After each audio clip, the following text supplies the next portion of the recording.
एक बार भगवान भोलेनाथ पृथ्वी लोक पर भ्रमण के लिए गए तो उन्होंने एक युवा को देखा। वह ईश्वर को दोष देता जा रहा था।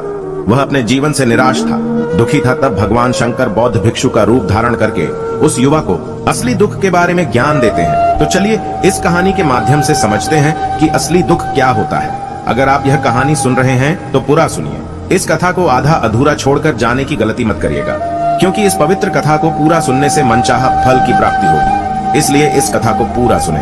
आप शिव भक्त हैं तो भोलेनाथ का अनादर ना करें। सुख और दुख एक ही सिक्के के दो पहलू हैं। ये बात तो आपने सुनी ही होगी। सुख और दुख हमारे जीवन में लगातार आते ही रहते हैं, पर हमें लगता है कि हमारे जीवन में हजारों दुख है, हजारों समस्याएं हैं।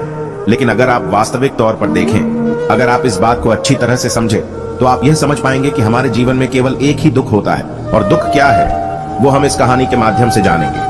और उस दुख का निवारण, उस दुख का समाधान क्या है वो भी हम इस कहानी में ही जानेंगे। तो इस कहानी के अंत तक जरूर बने रहिए। एक समय की बात है, एक गांव में एक व्यक्ति रहता था। उसका नाम सोनू था। वह बड़ा आलसी था और अपने जीवन से बहुत निराश था। और उसका कारण यह था कि उसने अब तक अपने जीवन में कुछ भी हासिल नहीं किया था। वह कुछ भी नहीं करता था। उसके घर वाले भी इस बात से बहुत परेशान रहते थे। वे चाहते थे कि वे बाहर जाकर कुछ अच्छा काम करें, कोई अच्छी नौकरी करें, लेकिन वह उनकी एक नहीं सुनता था।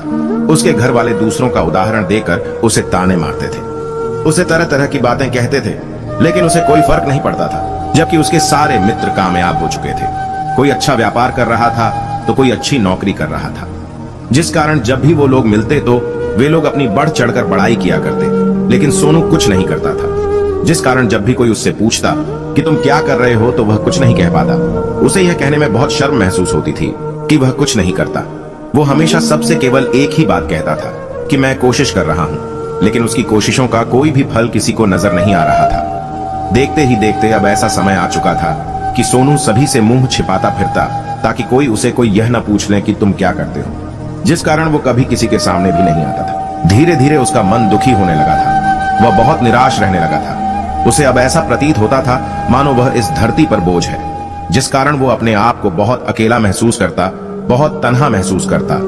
एक दिन तो उसके मन में ये भी विचार उत्पन्न होने लगे कि मेरे हाथों में कुछ नहीं है तो मैं क्या कर सकता हूं। अकेले बैठकर वह रोता रहा और भगवान को दोष देता रहा। एक दिन छुपता छुपाता वह घर से निकलकर कहीं जा रहा था। तभी उसने रास्ते में देखा कि एक बौद्ध भिक्षु लोगों को प्रवचन दे रहे हैं और प्रवचन में वह दुख की बातें कर रहे हैं। सोनू कुछ देर के लिए अपना मुंह छुपाकर वहीं पर खड़ा हो गया ताकि कोई उसे देख ना ले, और चुपचाप वह उन भिक्षुओं की बातें सुन रहा था। बौद्ध भिक्षु सभी को प्रवचन में कह रहे थे कि दुख हमारा सबसे बड़ा साथी है। हमें दुख अपने जीवन के बारे में समझता है और हमें सही जीने का तरीका बताता है। यह हमारे गुरु की तरह है जिससे हमें सीखना चाहिए। आप चाहे तो अपने जीवन में अपने दुखों को अपना गुरु बना सकते हैं और उससे सीख सकते हैं, या फिर आप चाहे तो अपने दुखों पर बैठकर रो सकते हैं, लेकिन इससे आपको कोई लाभ नहीं मिलेगा, बल्कि आप दिन व दिन और कमजोर होते जाएंगे, निराश होते जाएंगे। सोनू छुप छुप कर उन बौद्ध भिक्षु की ये सारी बातें सुन रहा था।